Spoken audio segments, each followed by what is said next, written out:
Assistant registrar cooperative society ಅವರು ಏನು ದೂರು ನೀಡಿದ್ದಾರೆ ಅದರ ಆಧಾರದ ಮೇಲೆ ತಿಲಕ್ವಾಡಿ ಪೊಲೀಸ್ ಠಾಣೆಯಲ್ಲಿ ಬರ್ಡ್ಸ್ ಆ್ಯಕ್ಟ್, KPID ಆ್ಯಕ್ಟ್ ಮತ್ತು ಭಾರತೀಯ ನ್ಯಾಯ ಸಂಹಿತ ಇವರದು ಸೆಕ್ಷನ್ ಅಡಿಯಲ್ಲಿ ಪ್ರಕರಣ ದಾಖಲು ಮಾಡಲಾಗಿದೆ.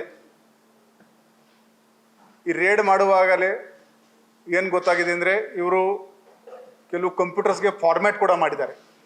ಸೊ ಡಿಸ್ಟ್ರಕ್ಷನ್ ಆಫ್ ಎವಿಡೆನ್ಸ್ ಕೂಡ ಈ ಪ್ರಕರಣದಲ್ಲಿ ಆಗಿದೆ.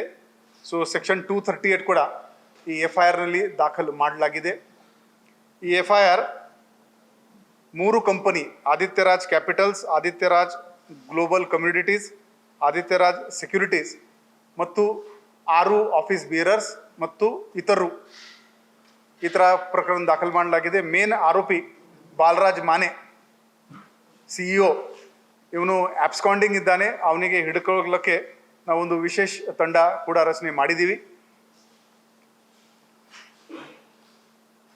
ಇಲ್ಲಿವರೆಗೆ ಈ ಕಂಪನಿ ಬಗ್ಗೆ ನಾವು ಏನೇನು ಮಾಹಿತಿ ತಗೊಂಡಿದ್ದೀವಿ ಅದರ ಪ್ರಕಾರ ಈ ಕಂಪನಿ RBI ಜೊತೆಗೆ ರಿಜಿಸ್ಟರ್ಡ್ ಇಲ್ಲ, ಸೇವಿ ಜೊತೆಗೆ ಕೂಡ ಈ ಕಂಪನಿ ರಿಜಿಸ್ಟರ್ಡ್ ಇಲ್ಲ.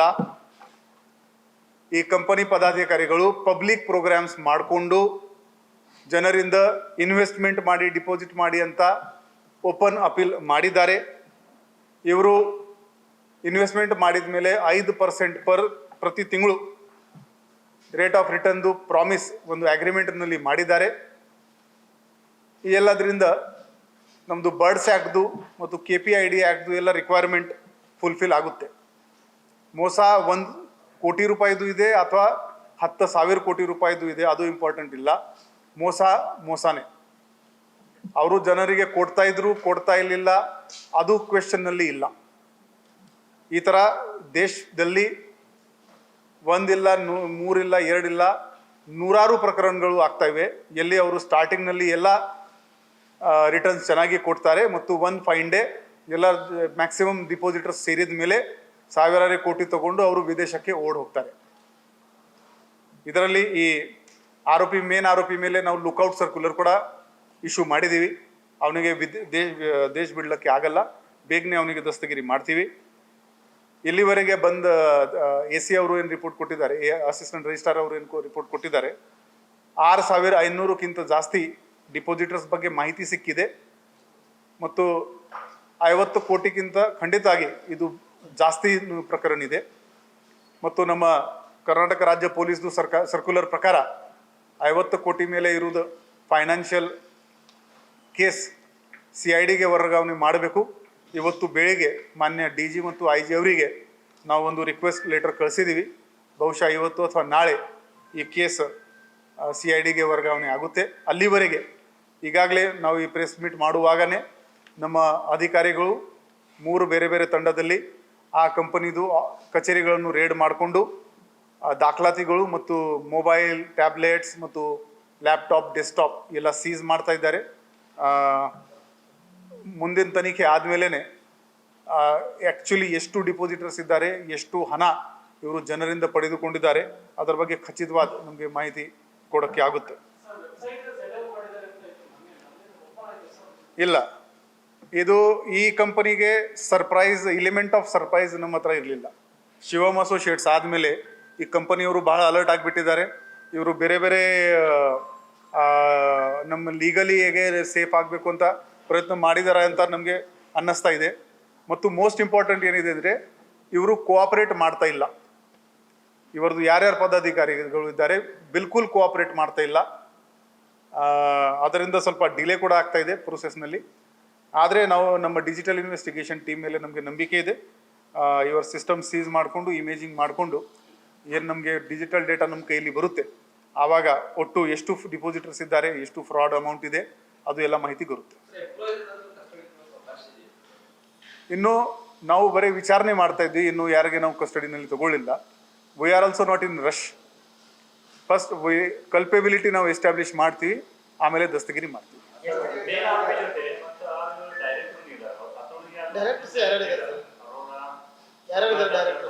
ಹೌದು, ಅದು FIR ನಲ್ಲಿ ನಾವು ಹೆಸರು ನಮ್ಮ ಹೌದು ಯಾರ್ಯಾರು ಮೇನ್ ಜನ ಇದ್ದಾರೆ who are in the know of the things ಮತ್ತು ಯಾರು ಕೋಆಪರೇಟ್ ಮಾಡ್ತಾ ಇಲ್ಲ ಅವ್ರ ಹೆಸರು ನಮ್ಮ FIR ನಲ್ಲಿ ಇದೆ.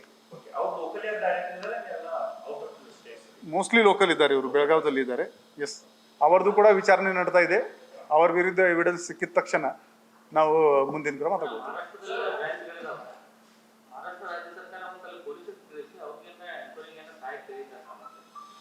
ಇಲ್ಲ, ಸದ್ಯಕ್ಕೆ ಇಲ್ಲ. ನೇರವಾಗಿ ನಮಗೆ ಈ ಥರ ಕಮ್ಯುನಿಕೇಶನ್ ಕೂಡ ಮಾಡೋಕ್ಕೆ ಆಗಲ್ಲ. ಈ ಥರ ಮಾಡಬೇಕಾದ್ರೆ ನಾವು ನಮ್ಮ CID ಮುಖಾಂತರ ಹೋಗಬೇಕು. ಬಟ್ ಅಲರ್ಟ್ ಅವರಿಗೆ ನಾವು ಮಾಡಬಹುದು.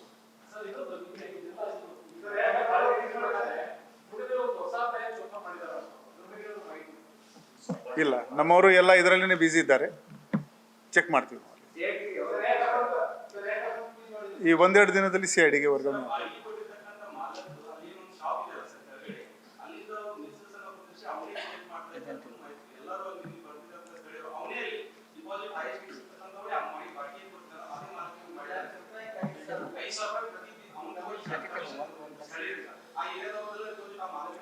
ಇದೇ ನೀವು ಹೇಳ್ತಾ ಇರೋದು market intelligence.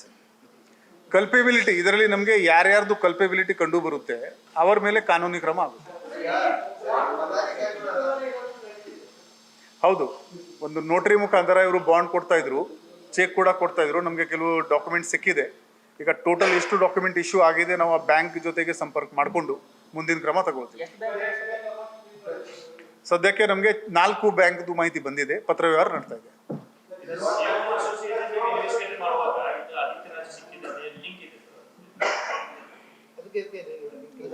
I think they are competitors.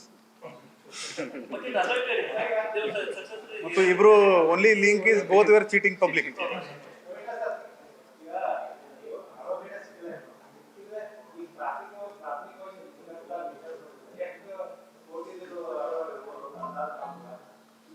ನಾವು ಗೆಸ್ ವರ್ಕ್ ಮಾಡಕ್ಕೆ ಆಗಲ್ಲ, ಬಟ್ 50 ಕೋಟಿ ಮೀರಿದೆ ಅದು ಅಷ್ಟು ನಮಗೆ ಗೊತ್ತು. ಈಗ ನಮ್ದು ಈ KPID ಸೆಲ್ ಏನು DC ಅವರು ಮಾಡಿದ್ದಾರೆ, ಅದಕ್ಕೆ ಪಬ್ಲಿಕ್ ಇಂದ ಮಾಹಿತಿ ಬರ್ತಾ ಇದೆ.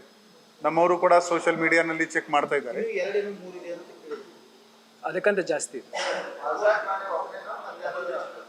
ಇದ್ದಾರೆ, ಇನ್ನೂ 5 ಮಂದಿ ಇದ್ದಾರೆ. ಅವರು ಆಫೀಸ್ ಬೇರರ್ಸ್ ಯಾರಿದ್ದಾರೆ, ಯಾರು ಇದು ಆಪರೇಟ್ ಮಾಡ್ತಾ ಇದ್ದಾರೆ ಮತ್ತು ಯಾರು ಕೋಆಪರೇಟ್ ಮಾಡ್ತಾ ಇಲ್ಲ ಇದರಲ್ಲಿ. ನಮ್ಗೇನು ಗೊತ್ತಿಲ್ಲ ಅಂತ ಈಗ ವಿಚಾರಣೆ ನಡ್ತಾ ಇದೆ.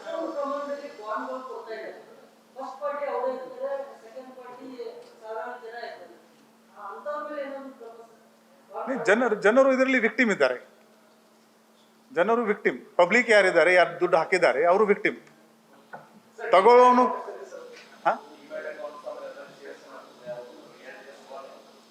ಅದು ಇನ್ನು ಪ್ರಿಲಿಮಿನರಿ ಸ್ಟೇಜ್ನಲ್ಲಿ ಇದೆ, ಹೇಳಕ್ಕೆ ಆಗಲ್ಲ. We need to deeper. ನಿನ್ನೆ ರಾತ್ರಿ ಮಾತ್ರ FIR ಆಗಿದೆ. ಬೆಳಿಗ್ಗೆಯಿಂದ ಸೀಸರ್ ಪ್ರೋಸೆಸ್ನಲ್ಲಿ ಇದ್ದೀವಿ ನಾವು. ಒಂದ್ಸಲ ಎಲ್ಲ ಡೇಟಾ ಸಿಕ್ಕಿದ ಮೇಲೆ only I can comment. I cannot comment right. ಯಾವುದೇ ಸೆಲ್ ಇದೆ, DC ಅವರ ಕಚೇರಿಗೆ ಬರಲಿ, ಇಲ್ಲಾಂದ್ರೆ ಯಾವುದೇ ಪೊಲೀಸ್ ಸ್ಟೇಷನ್ಗೆ ಬರಲಿ, ನಾವು ಜನರಿಂದ ಕೂಡ ಕಂಪ್ಲೇಂಟ್ ತಗೊಳ್ತೀವಿ.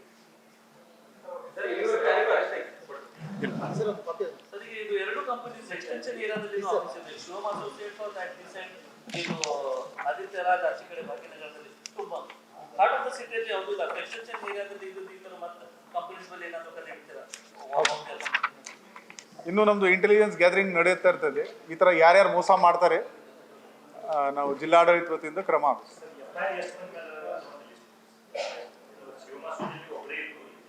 ಇದರಲ್ಲಿ 3 ಕಂಪನಿ, 6 ಪದಾಧಿಕಾರಿಗಳು ಮತ್ತು ಇತರರು.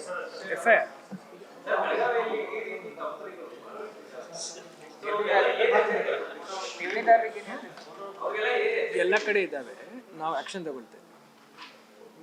ಈ ತರ ಫ್ರಾಡ್ ಬರೇ ಬೆಳಗಾವಿನಲ್ಲಿ ಆಗ್ತಾ ಇಲ್ಲ, ಎಲ್ಲ ಕಡೆ ಆಗ್ತಾ ಇದೆ. ನಮ್ಮ ಬೆಳಗಾವಿ ಜಿಲ್ಲಾಡಳಿತ ಪ್ರೊಆಕ್ಟಿವ್ ಇದೆ. ನಾವು ಮುಂದಿನ ದಿನಗಳಲ್ಲಿ ದೊಡ್ಡದು ಫ್ರಾಡ್ ಆಗೋಕ್ಕಿಂತ ಮುಂಚೆನೆ ಈ ಕ್ರಮ ತಗೊಳ್ತಾ ಇದ್ದೀವಿ.